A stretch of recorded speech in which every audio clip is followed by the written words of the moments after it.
오늘도 행복하세요. 오자유사생의 윤상 목사입니다. 오늘은 빌립보서 4장 8절로 9절에 있는 말씀을 중심으로 해서 평강의 하나님이 함께 하시는 신앙인들이 되자라고 하는 제목으로 잠시 은혜를 나누고자 합니다. 오늘 저와 여러분들 세상의 모든 신앙인들의 가장 바람직한 삶은 항상 평강의 하나님이, 무섭고 두려운 하나님이 아니라 평강의 하나님이 함께 해주시는 삶을 사는 것입니다. 그런데 오늘 본문의 말씀 빌립보서 4장 8절로 9절에 바로 모든 신앙인들이 평강의 하나님과 함께하는 삶의 비결이 기록되어져 있습니다. 한마디로 평강의 하나님이 우리와 함께하게 하시기 위해서는 그냥 되는 것이 아니라 오늘 9절에 보면 하나님이 제시하는 방법대로 해야 된다는 겁니다. 그래서 9절은 이렇게 말하고 있습니다. 너희는 내게 배우고 받고 본 바를 행하라. 그리하면 평강의 하나님이 너희와 함께 하시리라, 그렇게 말하고 있습니다. 오늘 본문의 말씀은 사실적으로 보면 사도 바울이 빌립보 교인들에게 권하는 말씀이지만 이것은 바울의 말이 아니라 바울을 통한 하나님의 말씀입니다. 그래서 오늘 이 바울이 자기가 너희들에게 가르치고 그리고 모든 것을 그걸 받아들여서 내가 가르쳤을 뿐만 아니라 자기가 본을 보인 것처럼 따라서 해라. 그런데 이것은 바울을 따라하라는 얘기가 아닙니다. 왜냐하면 우리 모든 신앙인들은 근본적으로 주님을 본받는 신앙의 삶을 살아가는데 데살로니가전서 1장에 보면 바울은 데살로니가 교인들에게 이렇게 말합니다. 너희가 우리와 주를 본받은 자가 되었다. 즉 우리 바울과 실라와 디모데가 주님을 본받았고 그 주님을 본받은 바울과 실라와 디모데를 데살로니가 교인들이 본을 받았고 그래서 데살로니가 교인은 믿음의 역사가 나타난 교회라고 말씀하고 있습니다. 그러니까 여기서 지금 바울이 자기에서 배우고 듣고 본받을 행하라고 하는 것은 사실은 내가 예수님을 통해서 본받은 것을 너희가 가르치고 지켰으니 너희도 그렇게 하라, 그렇게 말하는 겁니다. 그래서 이것은 무엇을 말하고 있느냐? 우리 신앙인들은 어떤 상황에 관계없이 반드시 행해야 할 그런 것이 있다. 그리하면 즉 듣고 배운 말을 받아들이고 받고 그리고 그것을 실천하면 반드시 평강의 하나님이 우리 삶은 문제가 많이 있는 그런 삶의 정황이라고 말씀드렸습니다. 아담과 범죄함으로 우리가 사는 삶은 땅은 창세기 3장에 보면 땅은 저주를 받아 엉겅퀴와 가시를 낸 땅이 되었고 그곳에서 수고하고 그래야 살고 그래서 마침내는 육신이 흙으로 들어가는 그런 고난의 땅이 있지만 그런 고난 땅 속에서도 우리가 예수 믿고 하나님의 자녀가 되어 하나님이 원하는 삶을 살아가면 그런 상황에 관계없이 우리에게 평강의 하나님이 함께 해주신다고 하는 사실입니다. 그런데 어떻게 해야 그렇게 되느냐? 신앙은 항상 말씀드린 바와는 구체적인 거죠. 그래서 8절에 보면 정말로 형제들아 6가지를 하라는 겁니다. 무엇이든지 이건 뭘 말하고 있습니까? 무슨 일이든지 무엇이든지 상황을 초월해서 6가지를 하는데 첫째는 참되어라, 두 번째는 경건하라, 세 번째는 옳아야 되고 네 번째는 정결하며 다섯 번째는 사랑할 만하며 여섯 번째는 칭찬할 만한 그런 삶을 살아라, 그렇게 말하고 있습니다. 이건 무엇을 말하고 있느냐?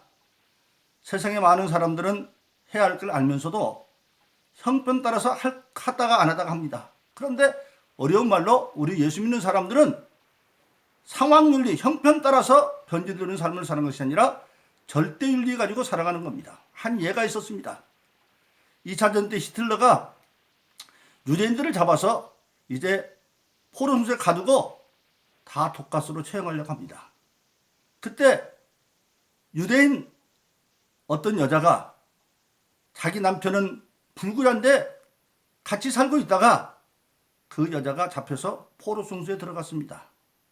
근데 포로 성소에 들어가서 나오는 방법은 딱 두 가지밖에 없었어요. 그 당시에. 첫째는 못쓸 전염병에 걸리면 쫓겨나고, 두 번째는 여자가 임신을 하면 쫓겨납니다.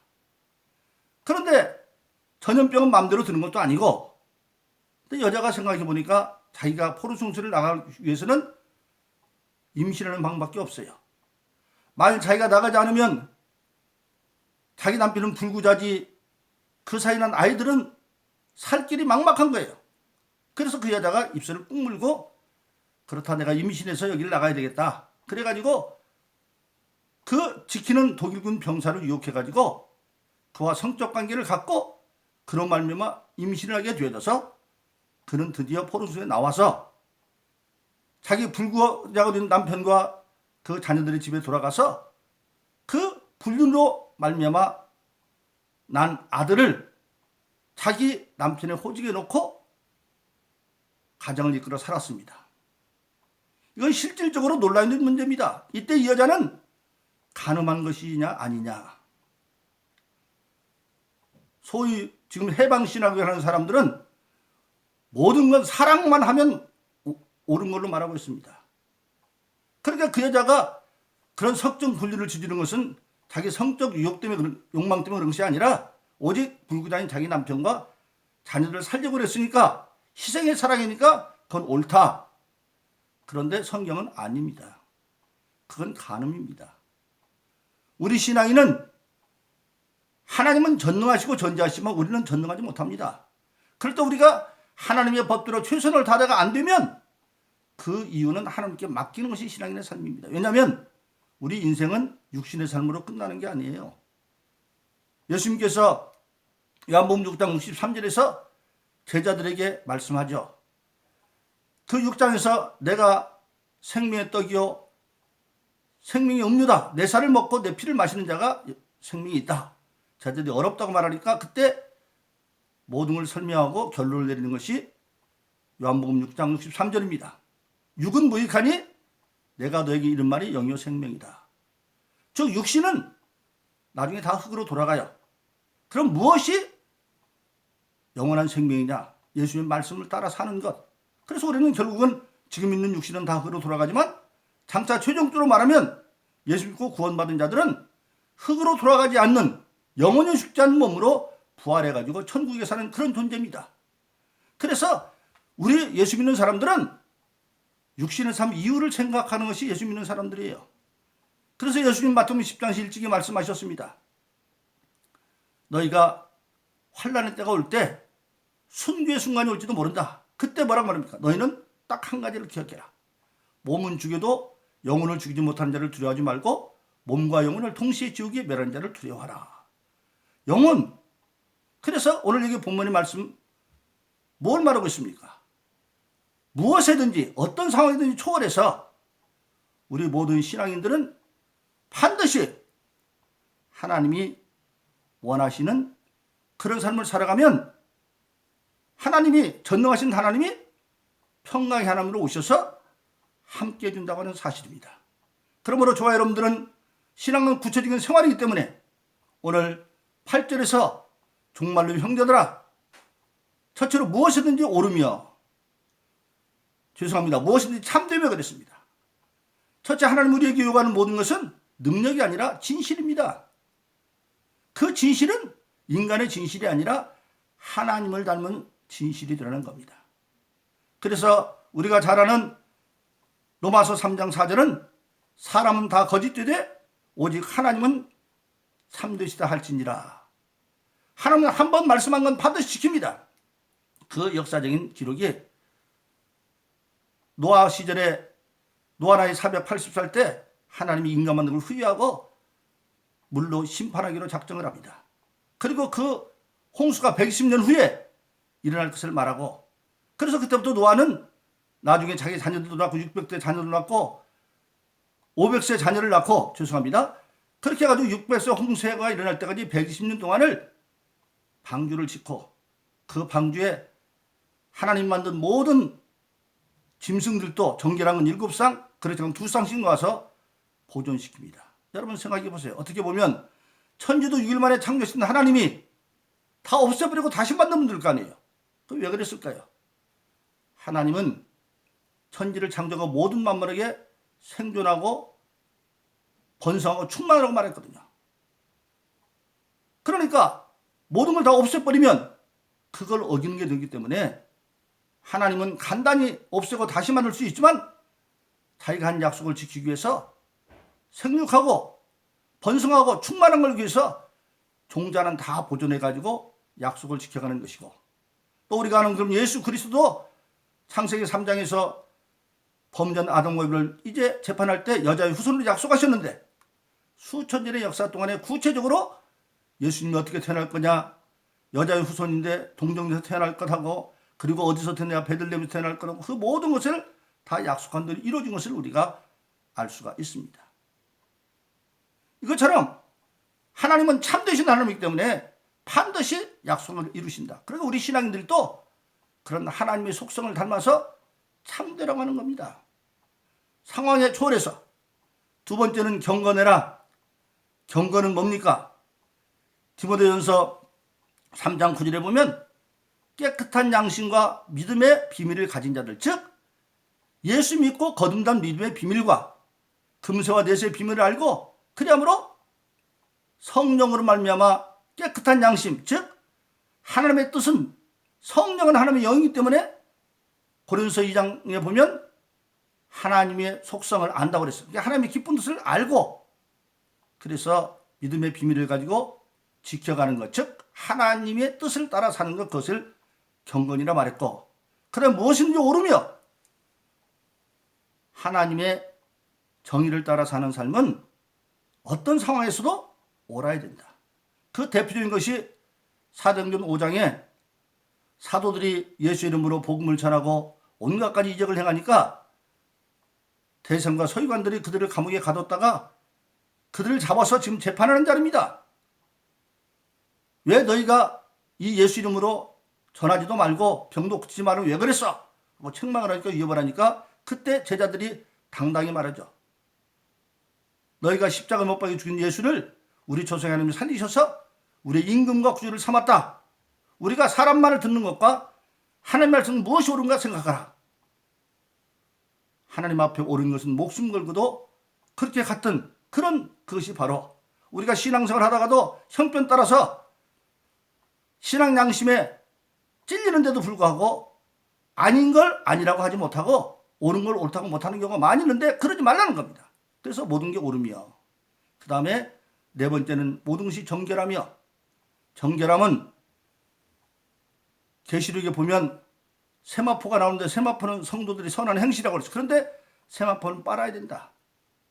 알게 모르게 우리는 다시 옷이 더럽혀 행실에 덜 수 있지만, 그러나 우리가 옷을 입다가 더러워지면 세탁하는 것처럼 하나님은 하나님, 예수, 성령에 대한 믿음만 변치 않으면 행위로 잘못한 것 정도는 다 과실과 허물이라 회개함으로 정결함을 유지하게 되었어요. 그래서 요한일서 1장 9절은 그는 미쁘시사 자기 죄를 자백하면 모든 죄를 사하시고 모든 을 깨끗게 하시라. 즉 때를 따라 회개하는 삶을 살아가는 것이 정결한 것이고, 그리고 무엇에나 사랑할 만하며, 궁극적으로 신앙인의 모든 삶은 사랑이죠. 사랑. 예수님이 일찍이 마태복음에서 그 당시 율법을 재해석합니다. 이는 이로 눈은 눈으로 원수는 원수로 그렇게 하라고 그러는데 예수님은 아니다. 원수도 사랑하고 핍박을 줘서 기도해. 그래 놓고 요한복음 13장 34절에서는 그것을 계명으로 줍니다. 내가 너에게 새 계명을 주니 서로 사랑하라. 어떻게? 내가 너희를 사랑같이 서로 사랑하면 이로써 너희들이 내 재정을 알 것이다. 근데 그 구체적인 설명의 행동이 십자가상에서 드러나죠. 예수님 십자가에 지금 못 박혀 고난받고 있는데 그 십자가 아래 있는 사람들이 예수를 조롱하고 비방하고 그러니까 그때 예수님이 하나님께 기도하는 게 뭡니까? 아버지여, 저들의 죄를 사하여 주세요. 왜냐하면 저들은 지금 자기 하는 짓이 뭔지도 모르고 저러고 있어요. 즉 인간이 원수가 되고 핍박하는 자가 되는 것은 겉으로 보면 그 인간인 것 같지만 알고 보면 악한 마귀가 그를 사주해서 그런다. 그래서 로마서에서는 우리 인간은 하나님의 의로 살면 의의 병기고 불의에 살면 불의의 병기다. 그래서 사랑을 말하고, 그래서 예수님 일찍이 참사랑은 뭐냐? 요한복음 15장은 여러 차례 말씀을 드립니다마는 축복의 비유죠. 하나님은 농부, 예수님은 포도나무, 우리는 포도나무 가지. 그런데 그 가지 가운데도 열매를 많이 맺는 가지가 있어. 그건 뭐냐? 예수 믿으면서 예수님의 뜻대로 사는 자는 열매를 많이 맺죠. 그러나 열매 맺지 않는 것은 때가 되면 잘라버린다고 그랬어요. 그래 놓고 쭉 설명을 하면서 예수님이 요한복음 15장 7절에서 말씀으로 정리한 게 너희가 내 안에 거하고 내 말이 너 안에 거하면 무엇이든지 원하는 대로 구하라 그러면 이루리라 그렇게 말씀하셨습니다. 그리고 요한복음 10장 10절에서 결론을 내립니다. 내가 아버지의 계명을 지켜 그의 사랑 안에 거는 같이 너희도 내 계명을 지키면 나의 사랑 안에 거할 것이다. 이것이 바로 사랑할 만한 삶을 사는 것입니다. 그래서 우리가 이렇게 말씀을 드립니다. 예수님께서 그 당시 율법과 모든 것은 어려운 거 두려운 줄 알았지만 사실은 율법과 선지자의 대강령도 사랑인 것을 말씀하고 있죠. 그래서 마태복음 20장에 이르면 예수님께서 말하죠. 마음을 다하고 목숨을 다하고 뜻을 다해 하나님을 사랑하고 이것이 첫째 되는 계명이요. 또 이와 같이 내 이웃을 내 몸 좀 사랑하는 것이 두 번째 되는 계명인데 이 두 가지 사랑이 바로 뭐냐면 율법과 선지자의 대강령이다. 즉 율법조차도 근본은 보니까 사랑을 이루는 거였다 이 말이에요. 그래서 무엇이든지 사랑할 만하며 그렇게 말씀하고 있습니다. 그리고 마지막에 무엇이든지 칭찬할 만하며 예수 믿는 사람들은 근본적으로 예수님 마태복음 5장에서 예수 믿는 자의 축복 8가지를 말합니다. 심령이 가난한 자에부터 축복 시작을 해서 마지막 하늘에서 가장 큰 축복인 선자의 축복. 하나님의 뜻을 위해서 세상으로부터 욕도 먹고 핍박도 당하고 고난당하지만 하나님에서 사는 하나님의 종들 선지자들의 삶이 하늘에서 가장 상이 크다 그렇게 말씀을 했는데 그렇게 마태복음 5장 1절에서 12절까지 말씀을 하시고 그 복받은 자들이 세상 속에서 어떤 역할을 감당할 것이냐. 너는 세상의 소금과 빛이다. 소금과 빛인데 어디? 세상 가운데에서. 우리가 이 세상에 사는 동안에도 신앙인다운 삶을 바로 살아서 소금과 빛이 되라는 겁니다. 그래서 결론적으로 마태복음 5장 16절은 너희 선한 행실로 빛을 보여서 그로 말미암아 하나님께 세상에서 영광을 누리는 삶을 살아 그렇게 말하고 있습니다. 그것이 바로 뭐냐면 무엇이든지 칭찬을 받으며 하는 것입니다. 그 오늘 저와 여러분들은 평강의 하나님이 함께 하려면 바로 6가지 무엇이든지 참되고 무엇이든지 경건하고 무엇이든지 옳으며 무엇이든지 정결하며 무엇이든지 사랑할 만하며 무엇이든지 칭찬할 만한 삶을 살아라 그렇게 말씀하고 있습니다. 그런데 그것이 우리에게 행해질 능력이 있느냐? 결론적으로 있습니다. 우리가 잘 아는 스가랴서 4장 6절은 힘으로 안 되고 능으로 안 되지만 하나님의 신으로 된다. 인간의 어떤 힘도 어떤 능력으로 할 수 없는 게 있지만 그러나 하나님의 신이 임하면 된다. 그런데 그 하나님의 신을 오늘 예수 믿고 그러는 모든 자들에게는 하나님이 성령으로 예수님이 약속대로 주었습니다. 그래서 우리가 잘 아는 사도행전 2장 38절은 너희가 회개하여 각각 예수 이름으로 세례를 받고 죄사함을 받으라. 그리하면 성령을 선물로 주시리라. 그래서 교회의 시작은 오순절 발표 120명이 거듭날 때 다 성령을 다 받았고 그 성령은 고린도전서 2장에 있는 것처럼 하나님의 속성을 아는 하나님의 영이기 때문에 이 하나님이 기뻐하는 6가지를 다 알 수 있고 알게 해주고 그리고 또 우리가 그걸 행할 때 성령은 전능하신 하나님의 영이기 때문에 그 성령이 우리를 함께 해주시면 나로 할 수 없지만 스가랴서 4장 6절에 있는 것처럼 힘으로는 아니지만 하나님의 신으로 되고 빌립보서 4장 13절은 내게 능력 없이는 내가 모든 걸 할 수 있다고 말하고 있습니다. 그래서 그 믿음을 가지고 우리가 끊임없이 에베소 6장 18절은 마귀가 대적할 때 성령 안에서 수시로 간구함으로 승리하라고 말했습니다. 우리가 항상 무시로 성령 안에서 기도함으로 우리는 이 오늘 6가지 덕목을 믿음으로 다 행함으로 말미암아 어떤 상황 가운데서도 평강의 하나님 우리와 함께 하심으로 우리 모든 삶에 문제가 있으나 궁극적으로 평안을 누리는 그런 사람 되기를 예수 이름으로 축원합니다. 오늘도 행복하세요. 오 자유사생의 유현상 목사였습니다. 감사합니다.